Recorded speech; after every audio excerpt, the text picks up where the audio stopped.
Hey guys, you're probably all wondering what this video is I'm going to fill between LPs. And although my fan base isn't that big yet, I'm figure I should make some of these just so you people can understand what I'm doing. And more people would look up this maybe than look up LPs. So we're going to start with the first video game review.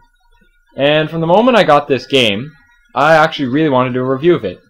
It is New Super Mario Bros. Wii. Now really guys, this game is really fun. Because honestly, I'm gonna review this in 4 main parts, 2 of which audio and graphics are gonna be very short because I don't care too much for graphics and audio in video games. But trust me, these ones really did a good job with it. And then I'm gonna do gameplay, story, and then a final word, and it's gonna be done. So that's what I'm gonna do from pretty much every review I do from now on. And they're mainly gonna be filler videos between LPs, just as I get some recording done for the next one and stuff like that. So that's gonna be pretty cool. Anyway, so let's start off with graphics. Now, the graphics of this game are very well done. They kept that pseudo 3D look from the DS games, and they really just made that. They really just showed that off, and it looks like it should be a Wii game, yet you're playing essentially the old Super Mario Bros. Games, and that's probably really hard to do. Now they have lava in this game, which they didn't. They have lava, fire, water, and they added clouds in this game, which are all in the old ones. But they made them look so nice with the new 3D look to them. You really have to play this game and see it to actually kind of notice how nice it looks. Now the audio in this game is mainly redone versions of the classic music and sound, with new orchestral versions of them, and it just sounds so nice. Like when you're doing like some of the levels, it feels so cool. The funny thing about the audio is sometimes the music, it has these certain sounds that will go off, and it causes the enemies in the game to start dancing to the music, and that's kind of cool. But the game even knows how good the music is, and that's pretty hard to do.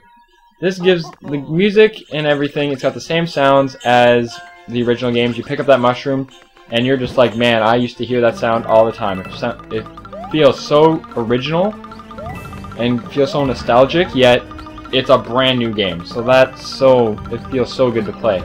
Now gameplay. Overall, it's a throwback to the original Super Mario Bros. Games. Mainly 1 and 3, but you can still pick up things like you did in 2. But I'll get into that in a little bit. The overworlds are exactly like Super Mario Bros. 3. You get to go around, you fight little enemies. Except I find that it comes up short on complexity. The original had pipe worlds and boulders and stuff like that. And this one doesn't have that. This one, it's mainly, if you just kind of follow it and then you're there. It's not that hard. There are a few areas with switches, but nothing really stands out that much. Now you can have, much like Super Mario Bros. 3 again, you can have items that you use from the overworld. On the bad side, it doesn't have as many items, but there are some new ones, so we'll get into that a little. This game does bring in new power-ups, such as the propeller hat, which allows you to fly, which is kind of like the new raccoon suit, except it feels a lot more fun. The ice flower, which is much like the fire flower, except it freezes your opponents. And the penguin suit, which shoots ice, much like the ice flower, except when you're on ice, you can slide along and poke things with your pecker, I don't know, your beak, that's what I'm looking for. And you just kill all the small enemies on the way, and that's really cool how you can squeeze in little cracks with stuff like that. And overall, the control in this game is same controls as the original game. You're gonna hold the Wiimote sideways. 1 button runs fast is what you use to throw fireballs and to run faster if you've all played. 2 button jump, so you can still do that whole. You hold it with the side of your thumb, and you're just going to roll your thumb onto 2 so you can keep running and do far jumps. But the new gimmick in this game is flicking the Wiimote down, which allows you to do a little spin. The spin on the ground will fire or ice balls in both directions, one left and one right. With the propeller hat, it allows you to fly up. If you hold the 1 button and flick it, you can pick up frozen enemies that you froze with the fire flower. Other items in the game, such as the propeller block, which is like the propeller hat except in block form, and even the other players in the game.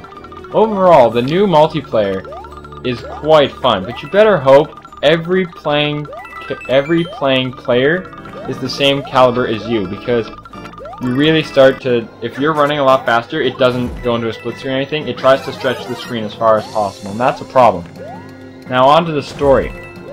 The story in this game, what do you know? Princess Peach has been kidnapped again.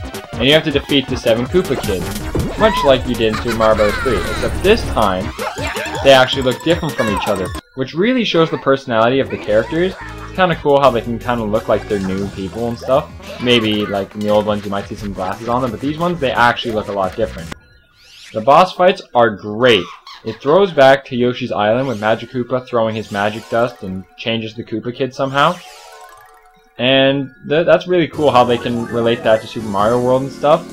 Now another thing is, the fight, there's a new boss in this game, and Bowser Jr., you face him about 3 times throughout the game.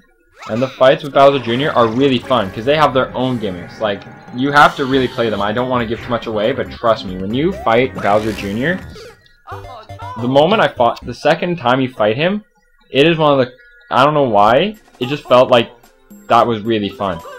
And the final fight with Bowser in this game is absolutely amazing. I was playing it about 11 o'clock at night, because I try to beat the game as fast as possible. About 11 o'clock at night, I got up to Bowser, I faced him, and man, it felt so nostalgic when you got there, and after you beat him, there's this huge twist, and you really have to play it to believe it. When it happened, I really almost shat bricks. It was amazing. And overall, this game is great. Any Mario fan will love it. Even people who aren't Mario fans, maybe just classic gamers, will love it. I'm more of a Sonic fan than a Mario fan, but I still love this game.